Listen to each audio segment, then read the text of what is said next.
Ok, entonces bien, hoy 1 de febrero del 2022, son las 3:09 de la tarde. Vamos a iniciar nuestra clase de Geología y Hidrocarburos para la carrera de Geociencia. En este caso vamos a dar la clase de 3 a 5 de la tarde y vamos a desarrollar un nuevo tema hoy, una nueva unidad de hecho, que es los métodos principales utilizados para lo que es la exploración y producción de hidrocarburos. Bien, entonces vamos a ir a contextualizar un poco. Ya voy a compartir la pantalla ahora. Ese tema.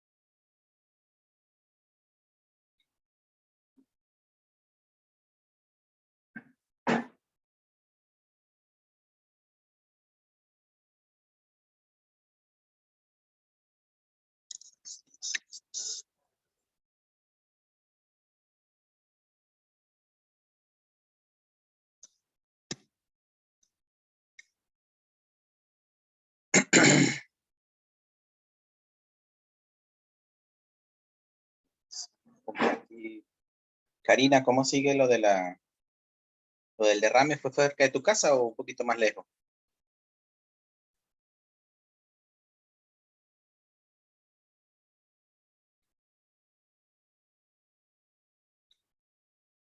Bueno, bien. Entonces, vamos a contextualizar y hacer el seguimiento del sílabo de una vez. Ver cómo vamos avanzando. Estamos ya en la semana 10.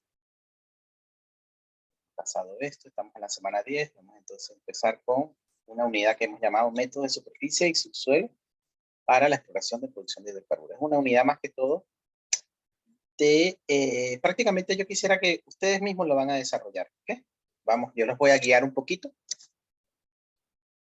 Pero lo que vamos a discutir en el día de hoy, básicamente, que es de lo que se trata esta técnica, ustedes ya a estas alturas de formación ya deberían de manejarla. ¿Okay? Ya deberían de no manejarla a la perfección, no entender la interpretación cómo se hace de los datos, pero sí entender el fundamento físico, los objetivos de la técnica, las limitaciones y los alcances de la técnica. Entonces yo lo voy a tratar de ustedes guiarlo con los mismos conocimientos que ustedes traen, para que vean cómo se aplica esas técnicas, que son geología, geoquímica de superficie, métodos potenciales, métodos sísmicos, a la exploración y producción de hidrocarburos. ¿Cómo la podemos aplicar? ¿Cuáles son los objetivos que persiguen cada una de la exploración y producción de hidrocarburos y qué se puede alcanzar? Okay, entonces eso es lo que vamos a desarrollar en el día de hoy. Recuérdense que la semana que viene hacemos la evaluación formativa, de la pruebita corta. Y seguimos desarrollando lo que sería el mapa estructural, que ya Ale me mandó un mensaje de alerta por allí, estaba preocupado de que sí que había que entregar el mapa estructural la semana pasada, pero que se olvidó ayer, ¿no? Bueno, lo que resulta era que yo había puesto una fecha allí de entrega un poco equivocada, vale, pero no presten atención al que le sale eso de que de tarea no entregada en el ejercicio, en el mapa 4, en el mapa estructural, todavía no hay que entregarlo, ¿ok? Eso se entrega el 23 de febrero y vamos a tener un mes en eso como mínimo. Sí, Alex. Ya, profe. Vale, pero gracias por avisarme, porque en verdad que había puesto una fecha ahí del 1 de enero. Y pensé que como no lo había cliqueado, no tenía, 1 de febrero, no tenía ningún impacto, pero ya veo que sí. Bien, entonces tenemos esa unidad con la práctica. Y aquí está la guía informativa que también vamos a ir marcando cómo vamos avanzando. En este caso vamos a marcar la pruebita corta que tenemos para la semana que viene. Pruebita corta que tiene que ver con los métodos de exploración y producción que vamos a ver hoy. Bien, eso por el lado del seguimiento del sílabo y la guía informativa. Ahora vamos a ir a ver esta presentación que nos va a servir de guía para que ustedes mismos me ayuden explicando esta clase del día de hoy. Okay, vamos a ver entonces la unidad 7, método de exploración y producción. Bien, Entonces, ¿cuáles son esos métodos principales? Hay muchísimos métodos, más allá de estos, vamos a llamar 3 grandes grupos que están aquí.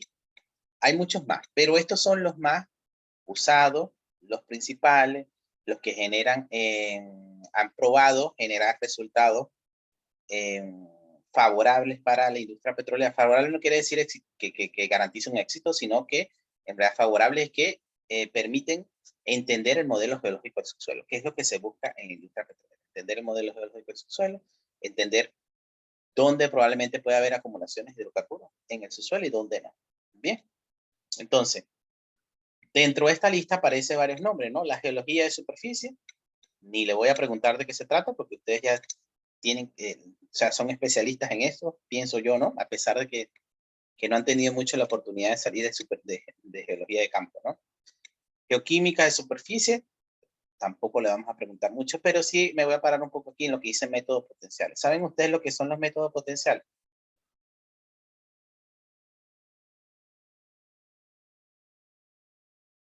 No. No. ¿Okay? ¿Alguna idea? Sí saben lo que es, lo que pasa es que no lo han visto con ese nombre, Pablo. ¿Puede repetir, profe, la pregunta? La pregunta es, ¿qué son los métodos potenciales? ¿Lo conocen? Los de resistividad. Ajá, dice por allí, Andrea nos dice lo de resistividad. Resistividad es un método potencial y también gravimétrico. Es gravimétrico, exacto. Son aquellos métodos que miden un potencial natural en la Tierra. Ese simplemente, la palabra viene de allí, ¿no? El nombre viene de allí, potencial. En este caso mide el potencial gravitativo, resistivo, y podemos poner otro, ¿no? El magnético, otro método potencial.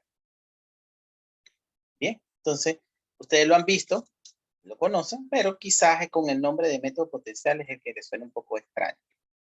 Bien. Y el último tenemos los métodos sísmicos que ustedes también lo conocen, ¿vale? Entonces vamos a ir adentrándonos en cada uno de ellos. ¿Vale? Tenemos que recordar, ¿vale? Como vimos en las primeras clases, cómo funciona el negocio del hidrocarburo. ¿Y por qué tenemos que recordar eso? Porque dependiendo en qué etapa estemos del negocio, nosotros vamos a decidir o vamos a poder utilizar un método u otro. ¿Ok? Entonces, recordando, ¿vale? Repasando de lo que vimos desde el principio, la etapa de el negocio petrolero que tiene que ver con la geociencia, ¿ok? Acuérdense que después hay una parte del negocio petrolero que tiene que ver con el comercio como tal, y ahí no entra parte a jugar la geociencia o la refinación de los productos del petróleo, tampoco entra a jugar los geocientíficos. Los geocientíficos entran a jugar en la etapa de lo que significa descubrir, explorar, descubrir y producir. Hasta allí llegamos nosotros. ¿Okay? Etapa de almacenamiento, refinación, comercialización, ya eso no jugamos, no entramos nosotros a jugar allí. ¿Okay? Entonces, en esas etapas donde sí está interesado o donde tiene participación el geocientífico, son 3 grandes etapas. ¿Okay? La etapa 1 tiene que ver con identificar zonas de interés. Esto consiste en la etapa 1, identificar áreas de interés. ¿Ok? Es la etapa que se realiza el inicio de la industria petrolera. Si nosotros vamos a buscar hidrocarburos o vamos a perforar un pozo de hidrocarburos, tenemos idea de meternos en el negocio, lo primero que tenemos que saber es identificar cuáles pudieran ser las zonas que puede haber acumulación de hidrocarburos. Eso es lo primerito. Hoy en día, casi que esta etapa es nula, ¿no? Casi que no se hace esta etapa de identificación de áreas de interés. ¿Por qué? Porque, bueno, porque en el estado ecuatoriano, ¿no? La cuenca oriente se sabe que ya es la zona donde existe probablemente acumulaciones de hidrocarburos en el subsuelo. Pero en los años 40, en los años 50, esto era lo que se hacía en principio, la etapa de identificación de las zonas de interés. ¿Dónde puede haber hidrocarburos? Ok. Sigue habiendo un poquito de eso. No sé si en Ecuador se hace un poco de geología de exploración con fines de hidrocarburos, pero en otros países sí sigue habiendo un poquito la búsqueda de hidrocarburos. La etapa 2, ya bajamos la escala. Ya no nos interesa el área de interés. Cuando hablamos de área de interés, aquí se faltó que yo le dijera un nombre quizás que ustedes van a asociar. Es prácticamente la identificación de las cuencas sedimentarias. ¿Dónde están las cuencas sedimentarias? Y sobre todo, aquellas cuencas sedimentarias que pudieran tener evidencias de hidrocarburos en el subsuelo. Eso es lo que vamos a buscar aquí. Entonces, en esta etapa, insisto, estamos hablando de una escala regional. Es como si estuviésemos hablando, si estuviéramos viendo Ecuador completo, estamos hablando de la cuenca amazónica, la sierra y la zona costera, así como grandes cuencas, como grandes áreas. Bien, entonces allí entre esas grandes áreas nos interesa la cuenca amazónica, porque es la cuenca sedimentaria que tiene rocas que probablemente pudieran tener acumulaciones de hidrocarburos en el subsuelo. ¿Okay? De eso se trata esta etapa. En la etapa 2, vamos a bajar un poquito y ahí nos interesa identificar trampas. Nos interesa identificar estructuras o arreglos estratigráficos en el subsuelo que pudieran tener acumulaciones de hidrocarburos. Fíjense que ahora bajamos, ya no estamos a nivel de cuenca, sino que estamos a nivel de estructuras, ¿ok? Ahora sí, estructura o un arreglo estratigráfico. Estuvimos viendo la semana pasada más o menos lo que eran esas trampas. Nosotros en esta etapa vamos a dedicarnos a identificar dónde pueden haber esas trampas. Bien, entonces ahora estamos bajando de la cuenca amazónica. Nos interesa específicamente las trampas o las estructuras que están a nivel de Pungarayac, o las estructuras que están a nivel del Campo Bermejo, las estructuras que están a nivel de Chuchufini. Ya estamos bajando la escala. Y en la etapa 3, tenemos que verificar que en esas trampas que identificamos haya acumulación de hidrocarburos. Y la única forma de verificarlo es perforando el pozo. Por eso es que aparece aquí una torre, una cabra petrolera. Esta etapa 3 entonces es la perforación. Es la única forma que podemos verificar si efectivamente lo que hemos identificado como trampa en una área de interés tenga hidrocarburos. Esas son las 3 grandes etapas del negocio petrolero que tiene que ver con la geociencia. De eso vivimos en la industria petrolera. Identificamos áreas, detectamos, verificamos. Podrían ustedes decir, profe, ¿y dónde está la etapa de producción? Bueno, vamos a agregar una etapa aquí, etapa 4. Y vamos a poner la explotación. Una vez que verificamos, entonces, pasamos a la explotación de la acumulación. Simplemente también es perforar pozos nuevamente. ¿Ok? Entonces, a cada una de esas etapas, con su escala de trabajo, pudiéramos aplicar una u otra método. Por lo menos, aquí aparece en el listado, en la primera etapa aparece métodos gravimétricos, métodos magnéticos, geología de superficie, geoquímica de superficie, y aparece por último el método sísmico 2D. Fíjense que aparecen 5 métodos, ¿vale? Inclusive en un orden particular que nos habla de que se pueden utilizar para identificar áreas de interés. Okay, de hecho, el último que está aquí, vamos a barrarlo con una rayita así, que puede ser aplicado allí o simplemente tiene que ser aplicado aquí. Bien, entonces, vamos con los dos primeros, el método gravimétrico y el método magnético. Ya nos explica un poquito Andrea y Freddy. Son métodos que se tratan de medir un potencial natural de los materiales terrestres, en este caso, el método, la gravimetría que se refleja en cada material, el método magnético, las características o propiedades magnéticas que se reflejan en un material, nos van a servir ¿para qué? Nos van a servir para identificar zonas con características litológicas particulares. Eso es lo que nos va a servir el método gravimétrico, zonas con características litológicas particulares. Y a partir de esa zona con características litológicas particulares, vamos a poder identificar cuál es la geometría de esos cuerpos de rocas en el subsuelo.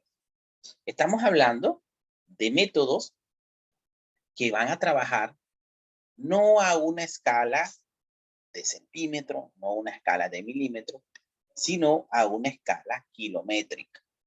¿Ok? Vamos a obtener resultados a escalas kilométricas.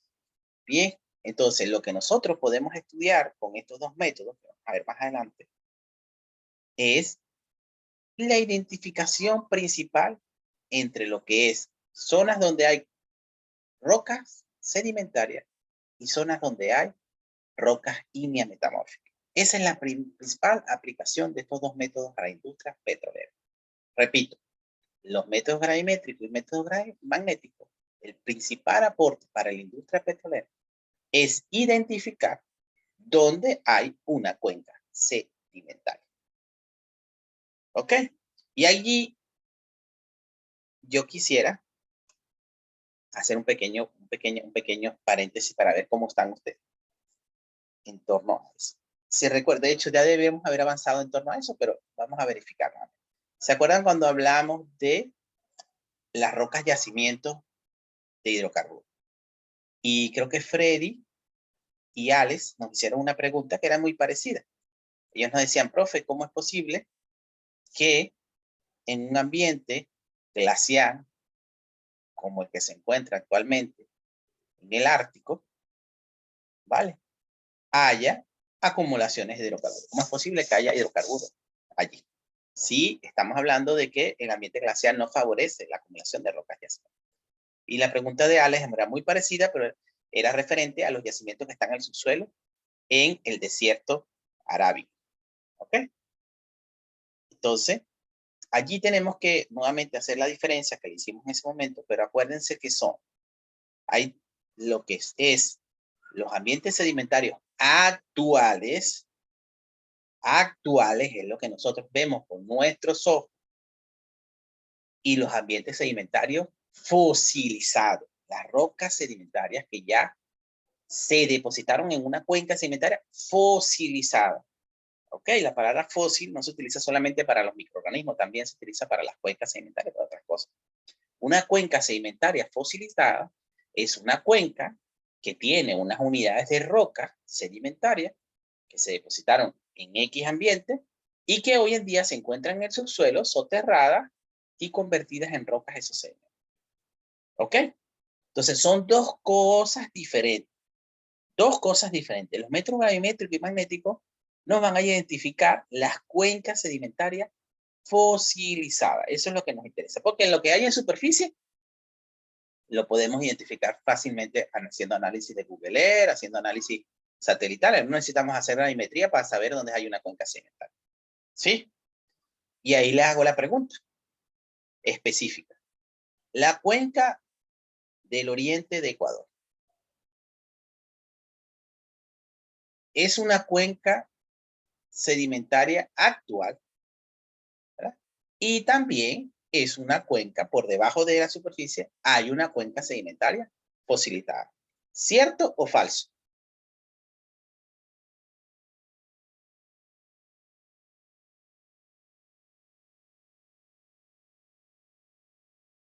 Correcto. Vale, eso es. Tenemos allí dos cuencas. No mezclen, ¿ah? No mezclen. Que muchas veces nos vamos a confundir. No mezclen. Tenemos dos cuencas. Una que está fosilizada y que va desde ¿dónde?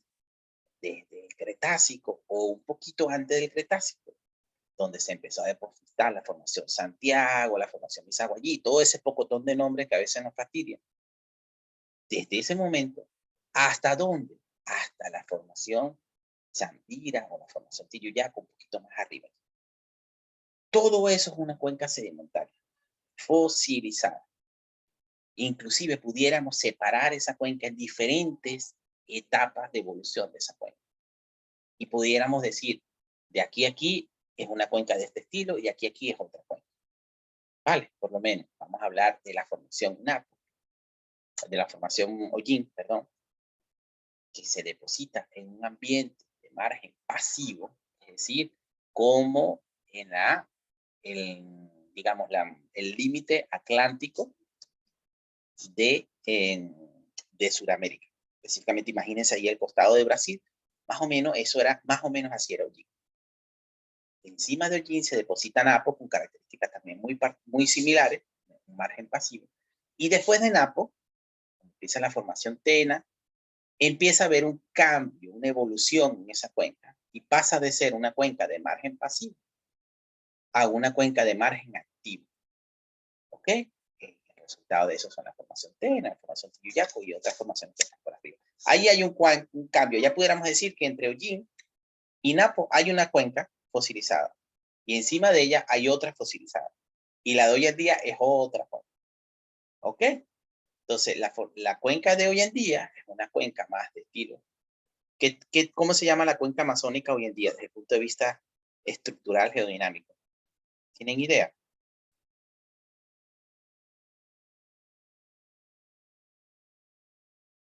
Sabemos que es una cuenca activa, pero Cuenca Oriente.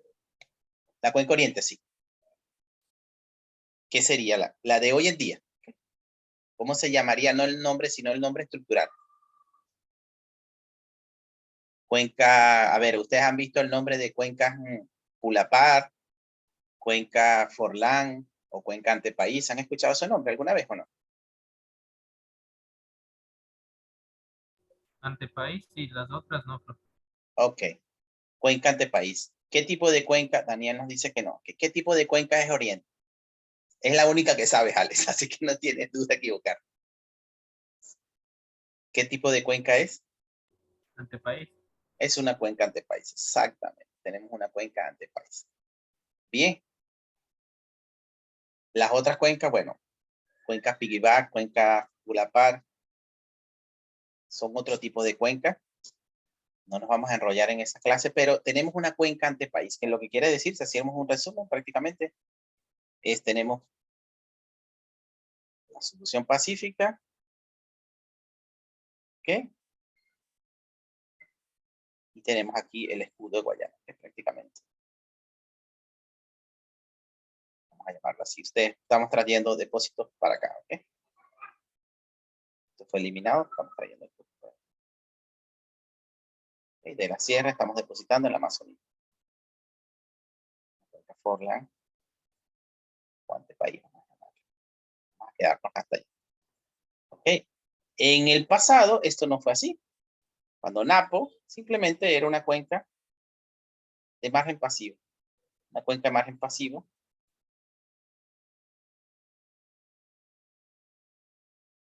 Simplemente lo que tiene es adelgazamiento de la corteza.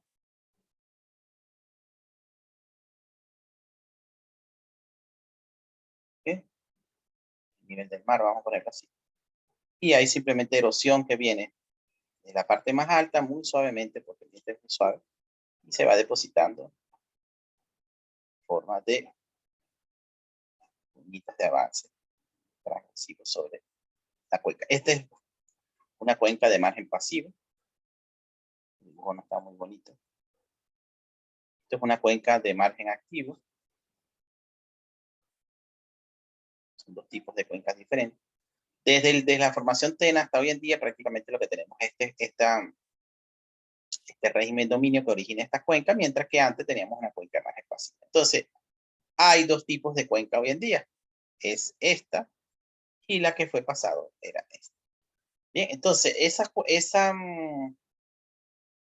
métodos gravimétricos, esos métodos potenciales nos van a servir principalmente para identificar dónde está la cuenca sedimentaria. Y aquí me voy a adelantar a unas imágenes, estamos hablando de eso. Las imágenes. Para que veamos rapidito. Aquí. Fíjense estas imágenes. Sí, esto es una imagen, un trabajo de una persona de la SPOL, Politécnica del Litoral. Y aquí básicamente lo que vamos a ver es a mano izquierda un mapa y aquí una visualización, digamos, en 3D de ese mismo mapa. Okay, aquí están las unidades de lo que representan los colores en el mapa. Estamos hablando de miligales, esa es la variable que se está cartografiando. Es la gravimetría en cada punto, ¿ok? Entonces, en las anomalías gravimétricas en cada punto, perdón. Entonces aquí hay valores azules que representan anomalías gravimétricas negativas y valores rojos que representan anomalías gravimétricas positivas. En otras palabras, las anomalías gravimétricas negativas representan menor atracción gravimétrica, ¿ok? Y mayor atracción gravimétrica las positivas, vamos a decirlo, vamos a sintetizarlo así. Y llevándola a tipos de materiales, las negativas representan más que todo sedimentos y rocas sedimentarias. Y las positivas representan rocas ígneas y metamórficas. Principalmente es eso. Entonces aquí, en este lado occidental del Ecuador, en este mapita, ven claramente cómo se identifica toda la zona de la sierra. E inclusive dentro de la sierra, usted puede identificar las microcuencas dentro de la misma sierra. ¿Okay?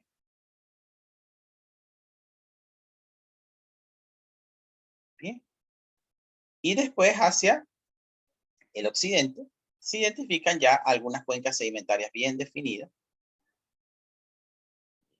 como esta de los ríos, que se une con la del Guaya, donde el color azul, recuerden que va a representar principalmente sedimentos. ¿Okay? Entonces, así de esta manera, si ustedes llegaran a un país, llegaran a una zona inexplorada y ustedes hicieran un análisis de anomalías gravimétricas, en este caso, anomalías de Bouguer, ustedes de una vez pudieran descartar las zonas donde existe roca sedimentaria y donde no existe roca sedimentaria o existe roca metamórfica. Rápidamente ustedes, si son exploradores, ustedes van a decir, aquí no voy a mandar a nadie a que vaya a ver esta roca porque no nos interesa. ¿Okay? Sabiendo que estos análisis probablemente se adquirieron a través de un levantamiento aerogravimétrico. Es decir, un avión con un instrumento específico, un gravímetro, adquiere una serie de datos y después a partir de esos datos se genera un mapa como este. Ya ustedes muestran interés en probablemente esta zona que está aquí, que refleja las características de los materiales que están en el subsuelo. Bien, aquí visto en 3D lo ven más clarito, ¿no? Ven aquí la zona alta levantada por estos rojos, los valles, las microcuencas, como este valle interandino, pero en realidad el interés va a ser estas cuencas azules. ¿Okay? Si alguien tenía una pregunta.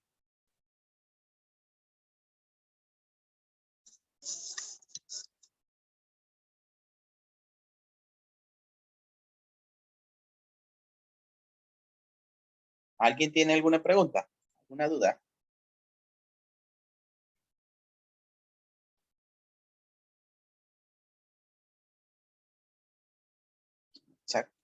Vale. Bien. Entonces, fíjense, ya vimos uno de los resultados, que es el método gravimétrico. Son mapas de anomalías gravimétricas, no se olviden eso, mapas de anomalías gravimétricas. Después nosotros convertimos esas anomalías en tipos de materiales que están en el subsuelo. ¿Ok? Para identificar zonas de interés. ¿Ok? Si ustedes son exploradores, ustedes esta zona la van a marcar como áreas de interés para la industria petrolera. Fíjense, estamos hablando a una escala regional. Áreas de interés. Ya con esto nos serviría el mapa magnético también, o el método magnético, se debería utilizar para generar mapas como este, ¿okay? Y poder usar las respuestas, los resultados, y poder precisar más sitios, ¿ok? Definir mejor. Profe, Ajá. siempre para este método gravimétrico el color azul va a ser para sedimentario. No, no es el color azul en esta representación. ¿Ok? Lo que nos importa son los valores. El técnico le Claro, coloca. Entonces. claro. Ustedes están trabajando en un SIC ahí y resulta que tienen una escala de colores que ustedes la van a definir. Vale. En este caso, el técnico le puso azul para las anomalías negativas. ¿Ok? En realidad lo que interesa son las anomalías negativas y quiénes son positivos y quiénes son negativos. ¿Ok? Pero puede ser que la escala de colores que están utilizando la cambien. ¿Eh? Así que no siempre donde esté el azul es roca sedimentaria. ¿Ok? Bien. Entonces, vamos a volver atrás aquí. De esa manera, nos va a servir estos dos métodos a gran escala. Después de esa gran escala, y recuérdense que lo que hicimos fue identificar AOI o áreas de interés, ¿qué van a hacer ustedes? ¿Cuál es la próxima etapa? ¿Qué van a hacer? ¿Qué les interesaría después de identificar esta zona? Después de la zona bajaría a solo la zona azul. Ajá. Delimitaría el espacio. ¿Y qué harías allí? ¿Qué harías en esa zona? Ahí aplicaría otra prueba para ¿Cuál? verificar. A ver si ya usé la gravimétrica. Ajá. Podríamos utilizar geoquímica o Eso. Eso es de genial. superficie. Genial. Pero también puedo Eso, usar como es geofísica. eso es. Geofísica todavía no. Geofísica todavía no. ¿Por qué? La razón que no se las he dicho, pero que podemos deducir. Vamos a ir, esto es un negocio. ¿Vale? Es un negocio. Entonces, tenemos que evaluar los costos. ¿Ok? Tenemos que evaluar los costos. No podemos invertir, o mejor dicho, vamos a darle otra información. El método sísmico es el más caro de todos, de estos que aparecen aquí. Es el método más caro. El método más barato, o los métodos más baratos, son estos dos, gravimétrico y magnético, los métodos potenciales. Entonces, si ustedes están en un negocio, ¿vale? Algunos lo hacen, pero otros no, ¿no? Ustedes cuando van a comenzar ese negocio, no pueden invertir allí $1 millón de una vez a probar a ver si va bien, ¿cierto? La idea es comenzar, sé yo, con una inversión prudente que les permita evaluar si hay potencial o no, y después, bueno, si tienen más dinero, invertirlo cuando determinen si hay potencial o no. Entonces, por eso es que el método gravimétrico y el magnético son perfectos, porque no necesitas tanta inversión de dinero para ver si por lo menos hay una cuenca sedimentaria. Si hacemos un método sísmico de una vez, y después vemos cuando estamos adquiriendo el método sísmico, que vamos al campo, vemos que solamente hay rocas ígneas en superficie, vamos a gastar un pocotón de dinero. ¿Ok? Entonces, los métodos sísmicos son los más caros, son los que representan la mayor inversión, ¿vale? Porque son los métodos que significan complicaciones, vamos a decir, horas de trabajo en el diseño de la adquisición, en el procesamiento y en la interpretación. Son 4 etapas bastante complicadas que involucran muchísimo dinero, muchísimo tiempo y muchísimo dinero. Muchísima participación. Ajá.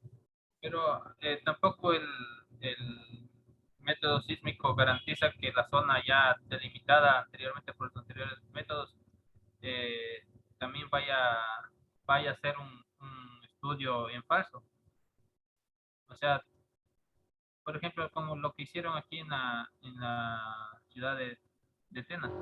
Toda la sísmica que dio arrojó crudo muy pesado y literal fue una inversión en vano, porque quedó ahí solamente con los puntos, las entradas, pero nada más. O sea, eso me voy que tampoco garantiza que este método, o sea, sí se puede cometer un error no sé si será error, pero gastar dinero en ese método y no obtener nada.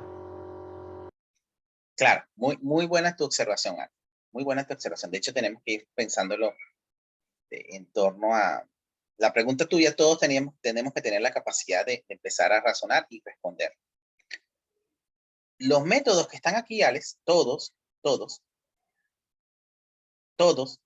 nunca nos van a decir de manera directa qué hidrocarburo hay en el subsuelo. Nunca. Ninguno.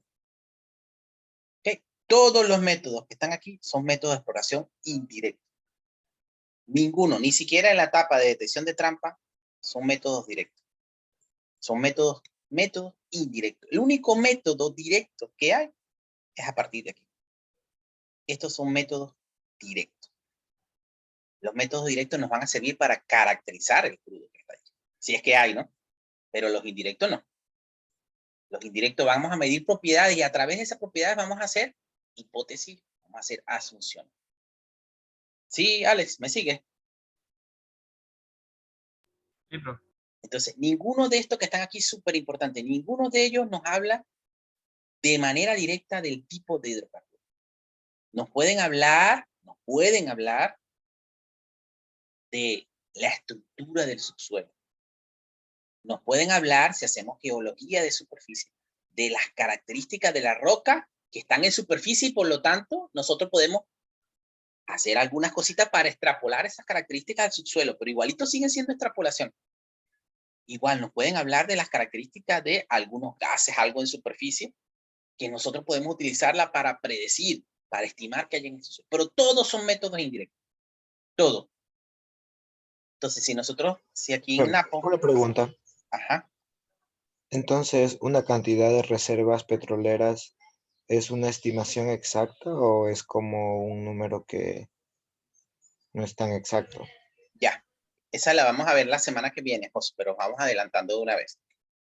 Déjame quedarme en grabarme el punto donde estoy aquí, después vuelvo, te respondo y después vuelvo. Lo que tú acabas de decir, ¿una reserva es una estimación o es una cantidad exacta? Lo que tenemos que diferenciar es que hay dos cosas que vamos a ver la semana que viene. Algo se llama recurso y algo se llama reserva. Son dos cosas diferentes. Recurso son los volúmenes de hidrocarburos que se estima que hay en el subsuelo, así tal cual. Es una estimación. Es una estimación. Y la reserva es una estimación también, Josué, de los volúmenes que se piensan que hay en el subsuelo y que tienen un interés económico. ¿Okay? Resulta económicamente interesante, favorable, extraer.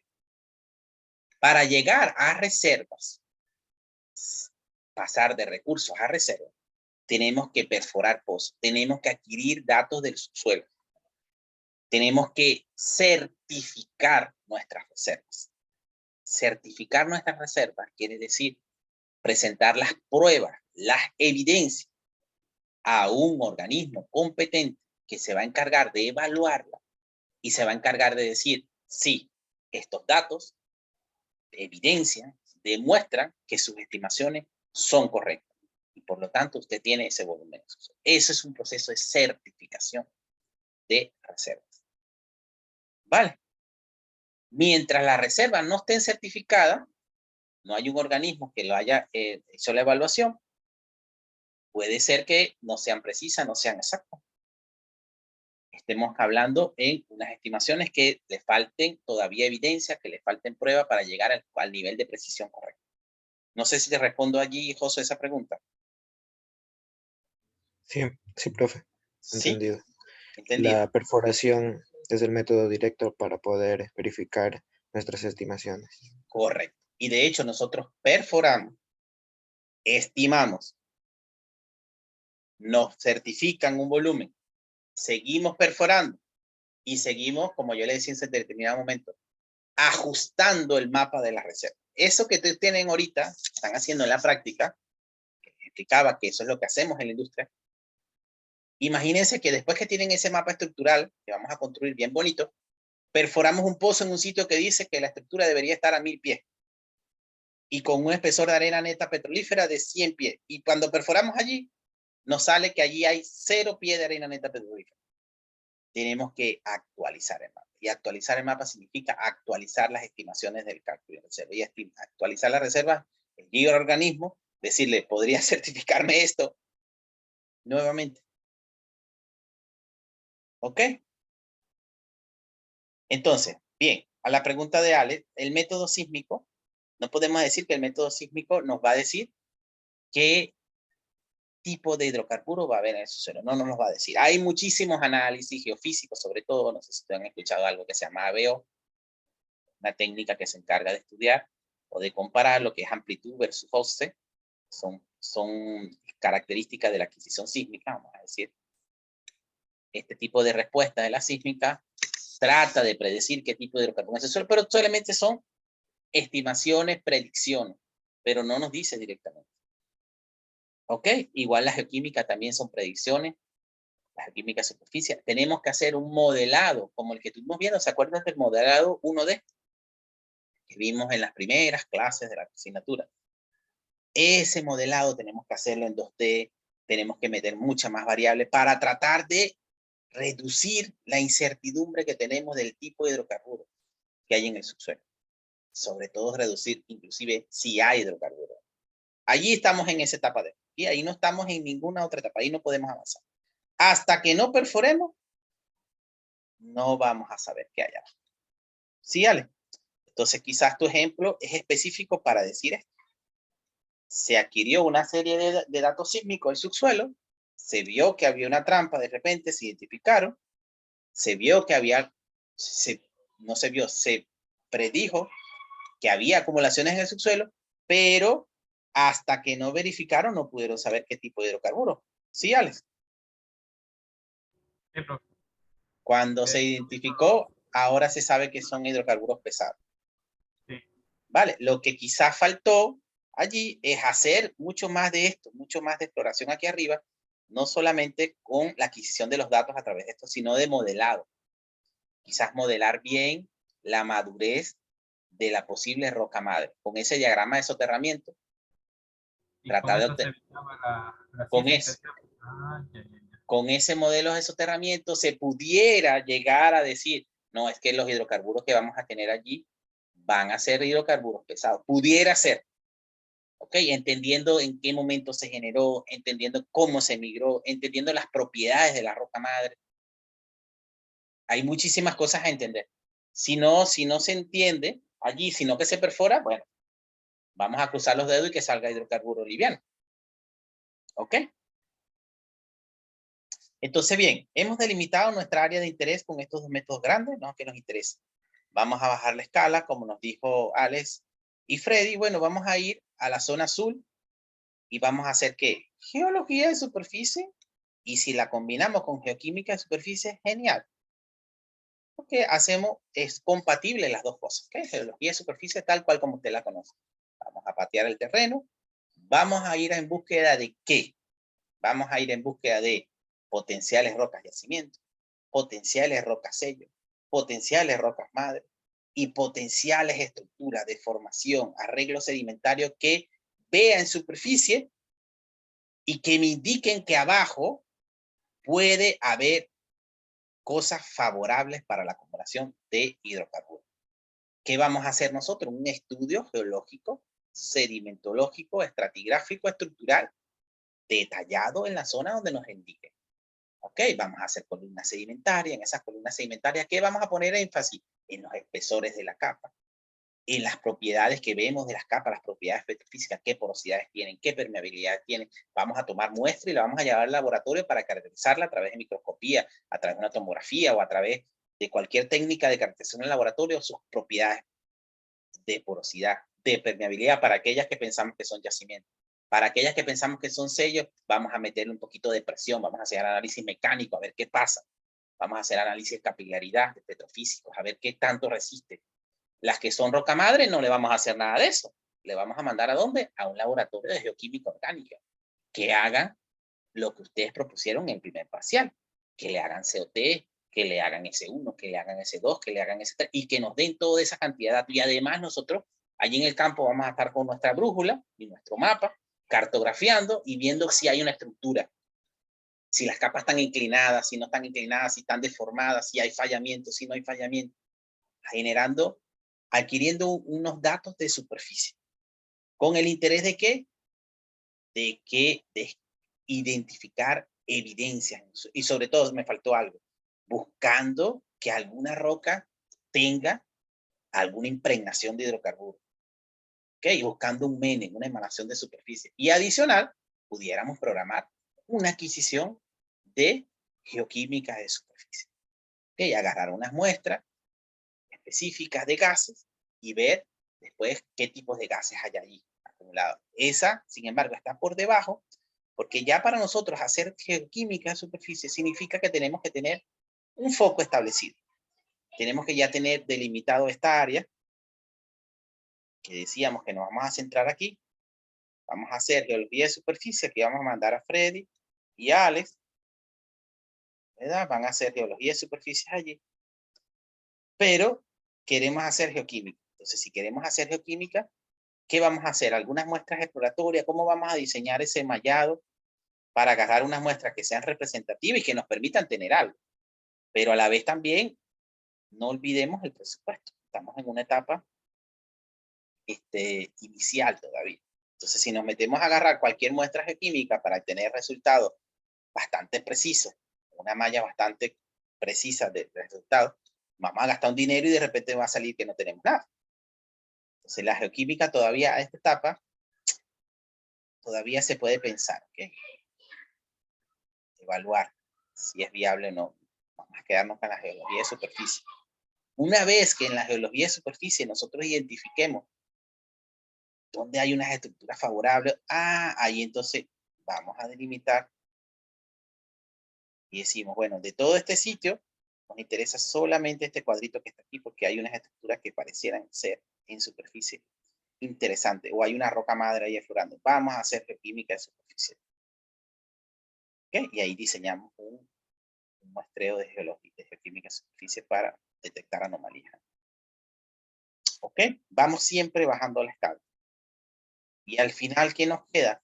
Les decía, un método sísmico. Puede ser que al final ustedes digan, vamos a hacer una línea, cambiar de color, vamos a hacer una línea sísmica por aquí. Está una sola línea sísmica, sí. O una así y una así, ya. Que nos permita ver a grandes rasgos qué hay ahí en el suceso. O sea, hay estructuras que presenten algún potencial o si todas las capas son horizontales, no hay ninguna estructura, no hay nada que ver. Esto es un método sísmico 2D. ¿Ok? ¿Alguna pregunta hasta aquí?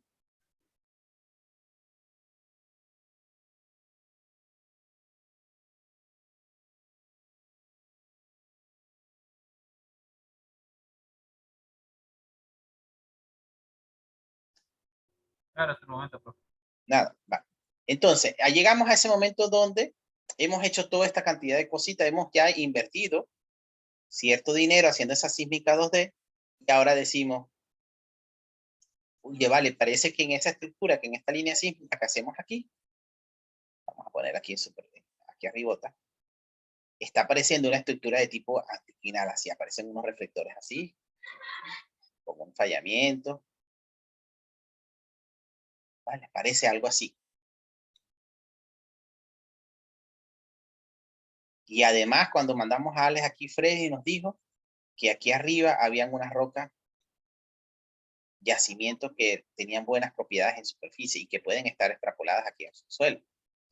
Pueden estar aquí también.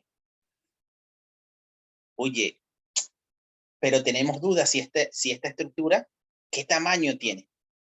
Si se proyecta hacia adentro de la pantalla o hacia afuera de la pantalla, hacia mí.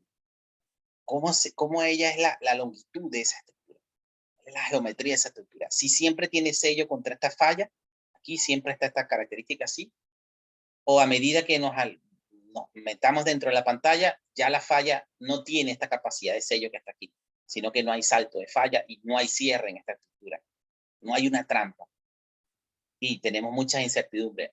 ¿Qué hacemos? ¿Perforamos? Y el perforar cuesta $50 millones. Vamos a hacer algo, vamos a invertir ese dinero en una línea sísmica, no, una adquisición sísmica 3D. Claro, eso también está condicionado a lo que se firmó como acuerdo de explotación, ¿no? Pero vamos a agarrar y vamos a hacer un mallado sísmico aquí 3D, un cubito sísmico, ¿vale? Que nos permita tener un volumen sísmico en 3D, así. Y con eso vamos a responder todas estas preguntas que nos hicimos. Bien, bajamos la escala, identificamos una posible zona de interés y ahora vamos a detectar la trampa. Y para eso no hay mejor amigo que la sísmica. La sísmica es la que nos va a servir para identificar en esta etapa si hay trampas o más ninguna otra. Y si es la sísmica 3D, mucho mejor. ¿Ok? Resulta que ahora identificamos unas potenciales trampas, vemos que hay corte, que hay potencial, hacemos los modelados suficientes, pero nos faltan datos de qué tipo de crudo pudiera haber. Bueno, en ese momento podemos diseñar una geoquímica de superficie. Vamos nuevamente aquí. En ese mallado decimos, mira, nos hace falta unos datos geoquímicos. Vamos a adquirir unos datos aquí. Okay. Para ver si hay alguna anomalía, algo interesante. Bien. Y ahí lo ponemos. Identificamos alguna trampa identificamos un prospecto. El prospecto se llama un sitio donde probablemente pueda haber acumulación en el subsuelo y proponemos una perforación aquí. El fin de esto es proponer una perforación. ¿Ok? Proponer una perforación. Y llega la etapa 3. La etapa 3 es simplemente pararse en el sitio que se propuso en la etapa 2 y perforar el pozo.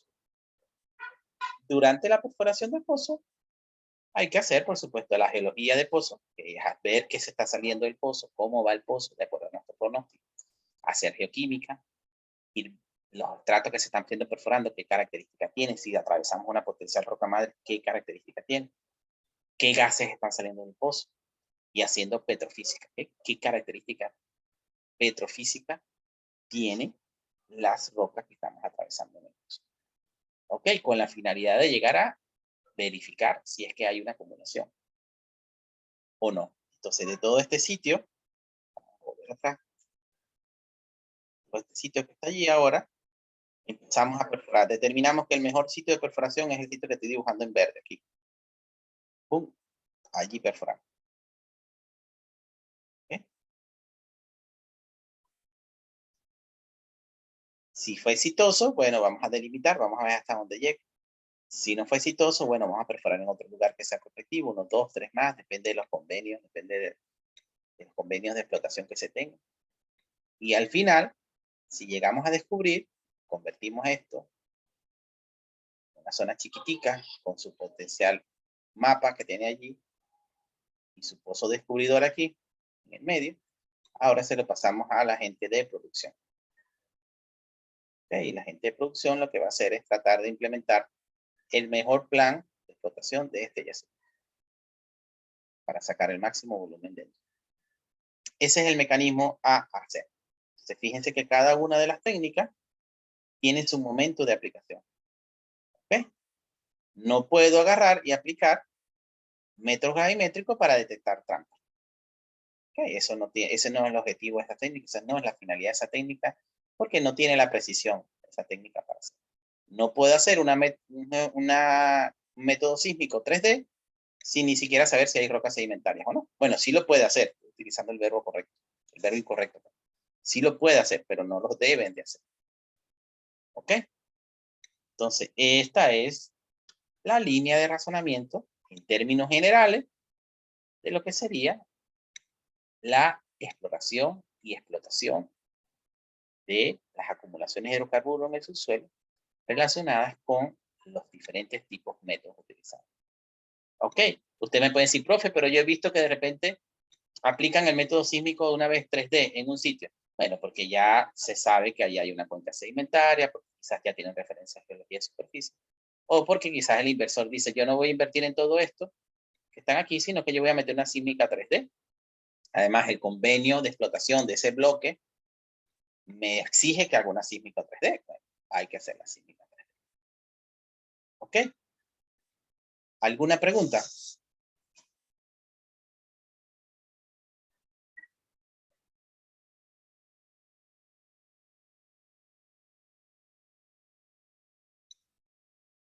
Ninguna.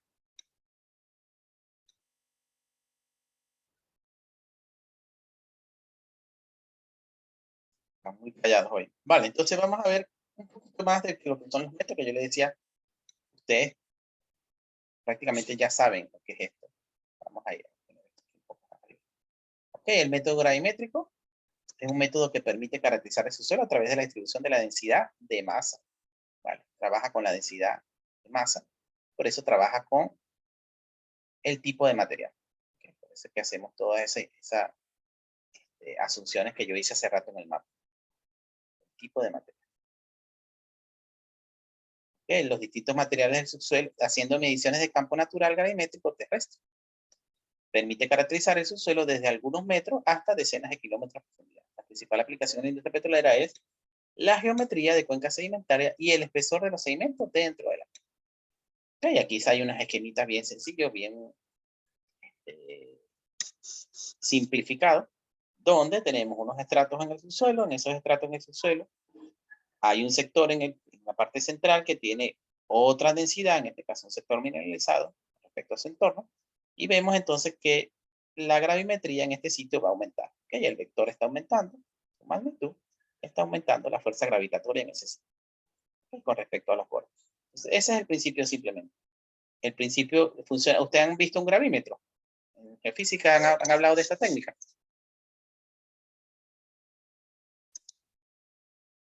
No, profe, pero sí es el principio. Sí. ¿Ok?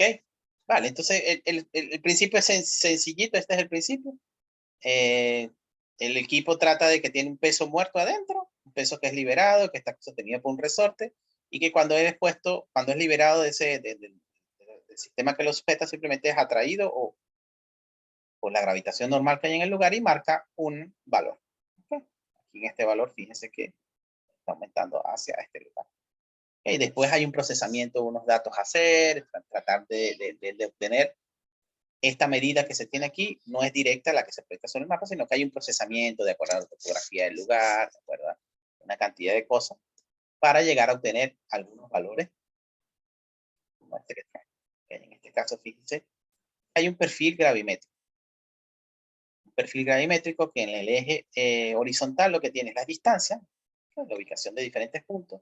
En el eje Y tiene el valor de la gravimetría, de la gravedad, perdón, en milibares. Y en este caso, los puntitos con su barra de error representan valores medidos. ¿Okay? ¿Cómo funciona el método? Estos son valores medidos. Fíjense que hay diferentes valores medidos para diferentes posiciones.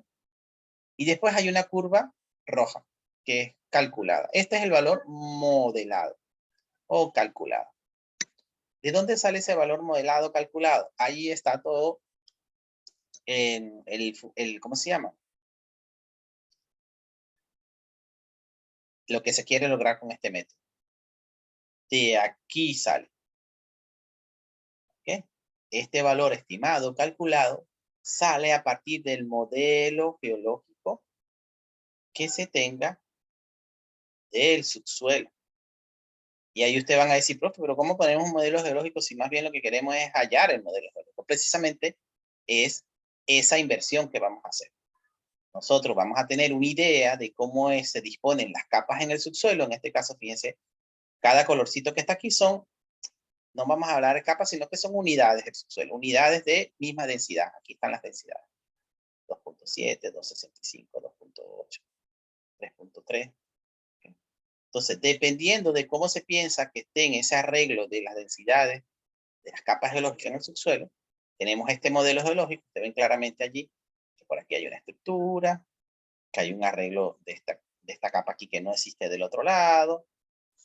Dependiendo del modelo geológico que se tenga, yo voy a poder, a través de las ecuaciones que permiten estimar matemáticamente la gravedad, o sea, lo que me dice es que si yo me paro con un gravímetro aquí, yo voy a poder estimar cuál es la gravedad de este sitio, ¿okay? Considerando este modelo que está aquí.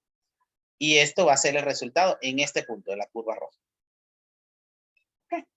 Entonces la curva roja simplemente es un modelado matemático de como si tuviera un gravímetro aquí. ¿Está? Entonces yo lo que voy a hacer es cotejar entre mis datos observados y mis datos estimados o calculados. Cuando yo logre hacer que la curva calculada coteje con los datos observados, quiere decir que me estoy acercando a un modelo geológico que es matemáticamente posible. ¿Okay? Acuérdense que pueden haber, este es un problema ¿cómo se dice? Que no hay una sola respuesta. ¿Okay? Pueden haber muchas respuestas que den esta curva. ¿Vale? Mientras yo tenga una respuesta que se asemeje, no es que esa es la respuesta válida y la única, no, pueden haber varias. Bien, entonces, yo voy a modelar esto, voy a tener mi modelo geológico hasta que mi curva roja coteje lo más posible a mis valores observados. De eso se trata la gravimetría y la magnetometría es exactamente lo mismo. ¿Ok? Entonces vuelvo a repetir, tenemos valores observados, medidos con el gravímetro que está aquí, con este instrumentito. Y esos valores observados, vamos a tratar de modelarlo matemáticamente de acuerdo a un perfil geológico. Y eso que si se llega a cotejar, entonces voy verificando que mi modelo geológico puede ser posible o no puede ser posible. ¿Okay? Y a partir de ese modelo geológico, la distribución de la capa, entonces yo empiezo a ver, mira, 2.95 Esto no es roca sedimentaria. Esto tampoco es roca sedimentaria. Esto tampoco es roca sedimentaria. 285 tampoco. Quizás la cuenca sedimentaria solamente es lo que está arriba. 265, fíjense que yo veo la geometría de mi cuenca con estas rayitas verdes que estoy trazando. Esto es únicamente la geometría de mi cuenca sedimentaria. El espesor de esa cuenca, aquí me lo da, más o menos tiene 10 kilómetros de espesor, con la parte más profunda en esta parte. Tengo más o menos espesor hacia los bordes de mi cuenca sedimentaria y hacia los bordes de mi línea. Bien. Y por debajo de esto lo que tengo es roca ígnea y metamórfica, que es el basamento. Entonces he llegado aquí a descifrar, en tal caso, cuál es la zona que tiene roca sedimentaria. Fíjense que estamos hablando de escala de kilómetros, ¿ok? No olviden esto. Aquí estamos hablando de 400 kilómetros aproximadamente. ¿Ok? Bien, entonces, los datos de esta técnica pueden ser adquiridos a través de campañas de campo, con un equipito como un gravímetro como el que está aquí. Un gravímetro que es bastante sencillo de utilizar, pero lo complicado es colocarlo bien sobre el terreno. ¿Okay? Si se fijan en la base, tiene un trípode, okay, unas patitas alargables, él tiene que estar bien nivelado, bien posicionado, para que liberemos la masa que está dentro y pueda obtener una medida precisa. ¿Okay? Hay algunos, si nosotros hacemos una campaña de adquisición de este gravímetro para levantar todo lo que es el guaya, vamos a durar 4 o 5 años en hacerlo, ¿ok? Es demasiado tiempo. Entonces, en el industria petrolera lo que se utiliza más que todo es en los levantamientos aerogravimétricos. ¿Okay? Tenemos algunos aviones, algunos sistemas aerotransportados que ponen un gravímetro adentro, simplemente bien calibrado, bien posicionado, y permite adquirir de manera rápida, abarcar grandes coberturas de terreno y obtener datos relativamente buenos para lo que se requiere en el industria petrolera. ¿Ok? ¿Alguna pregunta del gravimétrico?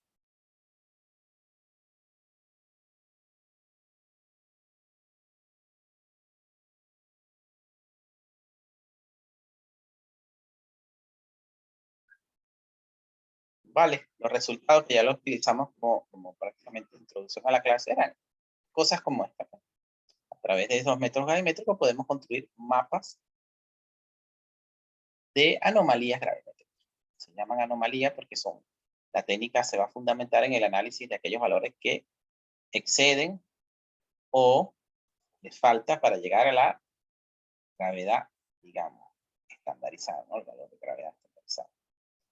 Entonces los resultados son más de este estilo aquí, un mapa con valores de anomalías gravimétricas. Fíjense que no está reportado. Los colores, como decía Ale, no son estandarizados en este caso, sino que nos tenemos que referir a negativos y positivos.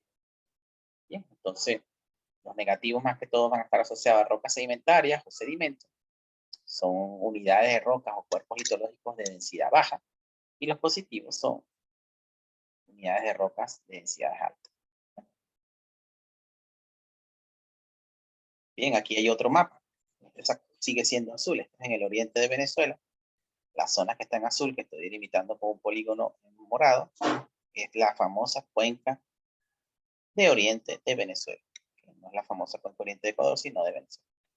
Es la cuenca número 11 a nivel mundial. Cuando digo número 11, es la que tiene posicionada entre las 11 primeras, y de hecho es la número 11, de mayor acumulación de hidrocarburos en el subsuelo. ¿Okay? Entonces, si ven las anomalías, son anomalías negativas. ¿Okay? Y en este caso, hay aproximadamente unos 7.000 metros de espesor sedimentario. ¿Okay? ¿Qué tipo de roca hay en esta zona? A ver, cualquiera que esté en la clase voy a indicar una zona. ¿Qué tipo de roca piensan ustedes que hay?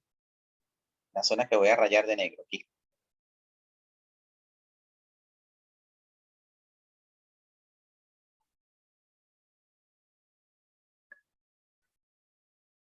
O aquí.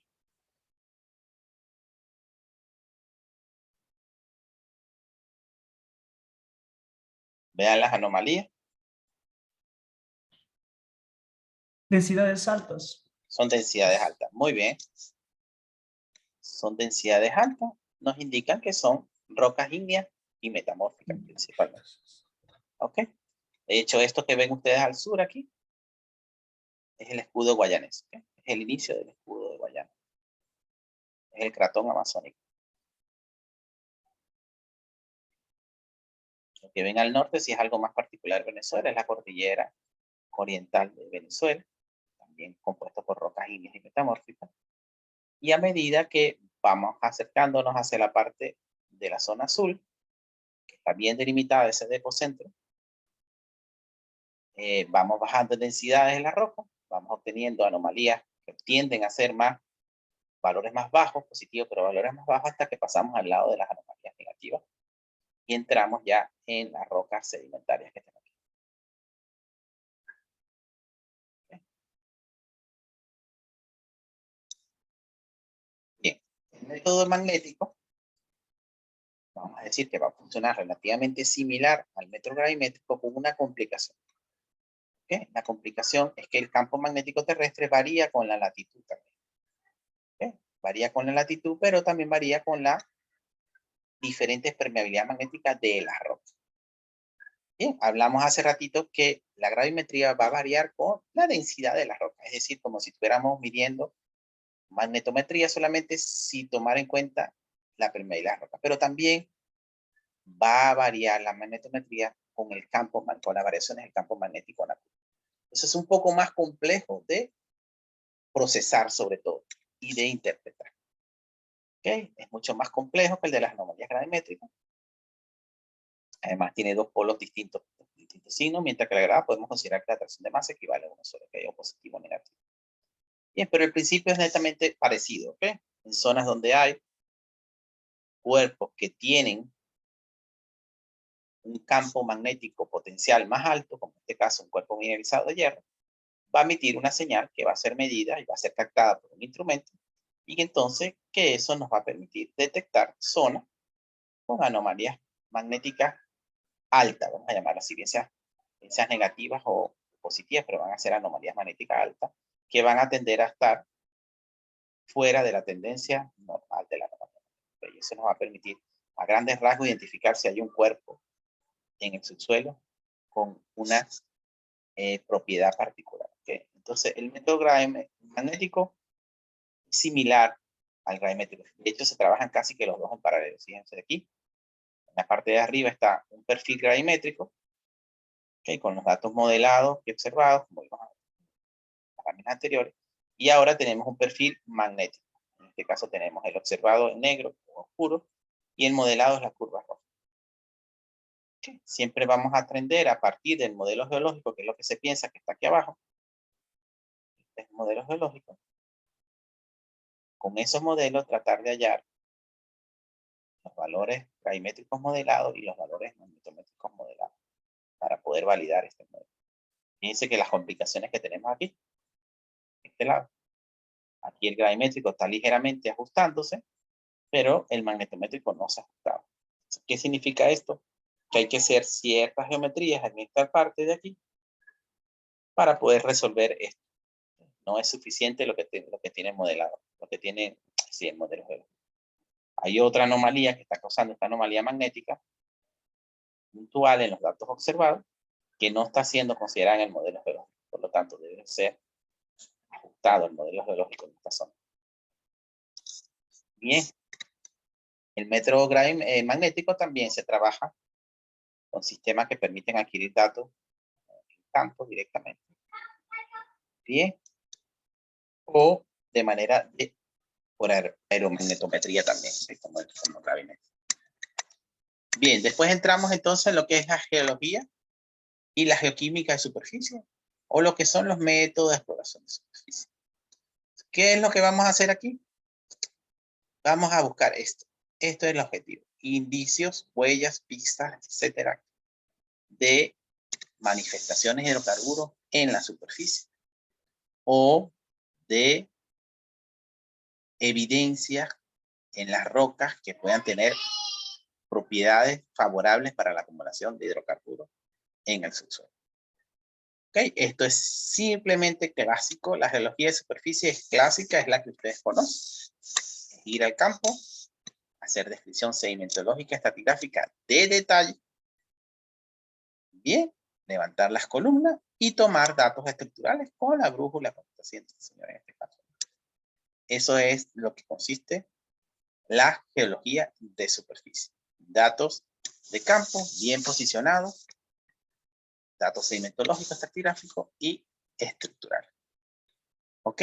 Y la geoquímica de superficie, bueno, vamos a tratar de tomar, en este caso están tomando unas muestras de suelo, sea unas muestras de suelo para analizar los gases contenidos en la muestra o muestras de gases, depende de lo que se quiera hacer. ¿Ok? Bien. Para la geoquímica de superficie, es necesario que discutamos un poquito este concepto. ¿En qué se fundamenta la geoquímica de superficie? ¿Por qué se puede aplicar la geoquímica de superficie? La geoquímica de superficie se puede aplicar debido a que las rocas sellos, eso es todo lo que debemos tener en cuenta. Las rocas sellos, acuérdense, no funcionan como plásticos totalmente impermeables. Las rocas sellos dejan pasar o fugar una pequeña cantidad de hidrocarburos que va hasta la superficie. Aquí en este esquemita sencillo que está aquí de modelo de microfuga, lo que estamos viendo es un yacimiento de hidrocarburos en el subsuelo representado por este antiforme, y de este yacimiento, que es una trampa, encima debería haber una roca sello, y esa roca sello está dejando que haya una pequeña microfuga de componentes volátiles de los hidrocarburos. Esa pequeña microfuga va a llegar hasta la superficie. ¿Okay? Y en la superficie va a dejar evidencia de que en el subsuelo puede haber una acumulación de hidrocarburos. Ese es el fundamento físico de la geoquímica de superficie. Detectar en superficie algún componente geoquímico, principalmente desde el punto de vista de gas, que nos permita predecir que esos componentes son debido a una acumulación de hidrocarburos que hay en superficie. ¿Okay? Lo complicado de la geoquímica de superficie es que en este caso, fíjense, estamos viendo un modelo de microfuga o de escape de gases volátiles totalmente vertical. Pero es que no necesariamente va a ser así. Ustedes pueden tener una trampa en el subsuelo y resulta que los gases están escapando así. Y la anomalía geoquímica la tienen aquí. ¿Okay? En este caso de la figura estamos haciendo el que escape totalmente vertical. Y lo estamos haciendo ligeramente fácil para simplificar. Pero las cosas no son tan sencillas como esta, ¿vale? Son un poco más complejas. Y eso es lo difícil de la geoquímica de superficie. Bien, pero el término es ese. El fundamento es ese que debemos manejar. Funciona porque las rocas sellos no son sellos totalmente. Y funciona en detectar con los componentes de las muestras que tomemos en superficie si hay una acumulación de hidrocarburos en el subsuelo. Bien. Entonces aquí hay algunos ejemplos de tomas de muestra de gases. Instala un tubo, un sistema de toma de muestra de gases con una jeringa que utiliza como para purgar el equipo y después toma la muestra aquí en este tubito. Una toma de muestra directa sobre el equipo y después esto le permite analizar cosas como esta, ¿no? Fíjense, este es un análisis a escala de Estados Unidos y aquí están analizando diferentes tipos de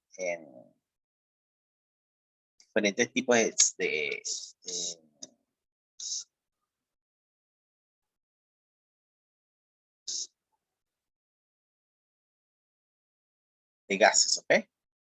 ¿Bien? Entonces aquí tenemos alguna anomalía detectada, valores altos de esta zona, de este tipo de gases rojos. Aquí en este tipo de gases verdes, que son C1 principalmente. Gases de componente C1 quiere decir más ligero, en este caso gases de componente más pesado, C4, C5, adelante. Bueno, en términos generales lo que se hace es, entonces, medir tipos de gases que hay en superficie, tratar de hacer cartografía y detectar si hay alguna anomalía, algunas concentraciones anómalas de presencias de gases en superficie, dependiendo de su composición. ¿Okay? Y con eso relacionarlo con que hay o no acumulaciones en el subsuelo. ¿Okay? Fíjense que en este caso, haciendo geoquímica en superficie, este es un mapa como el que están haciendo ustedes, un mapa estructural. Estos contornos que ven aquí son mapas, son curvas estructurales. Lo que ven en gris son las trazas de las fallas que están empezado a hallar ahorita.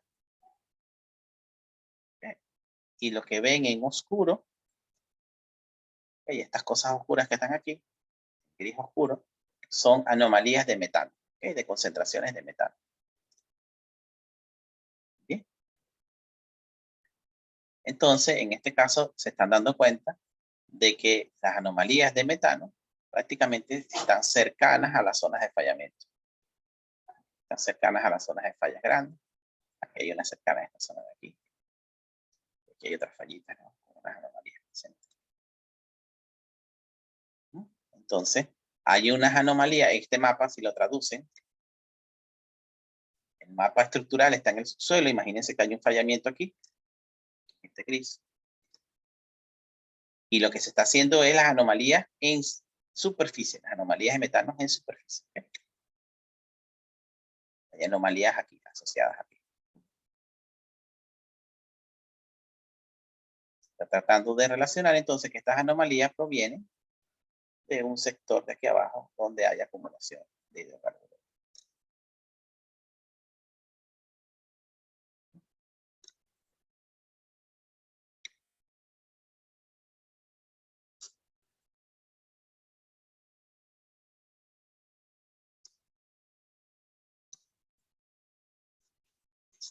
Bien, ¿alguna pregunta hasta aquí?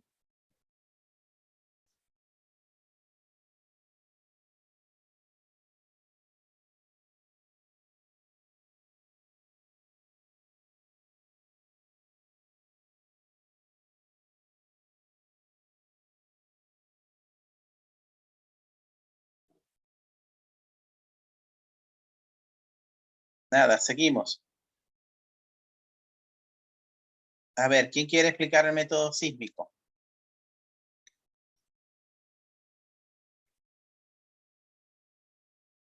¿Quién conoce el método sísmico, lo que está aquí? ¿Cuánto has trabajado en adquisición de sísmica? No sé, es el que se hace con explosivos y se miden Sí, las profe. ondas sísmicas. Ajá, sí, con explosivo exactamente. Bien, Daniel. O con otro tipo de fuente, ¿ok?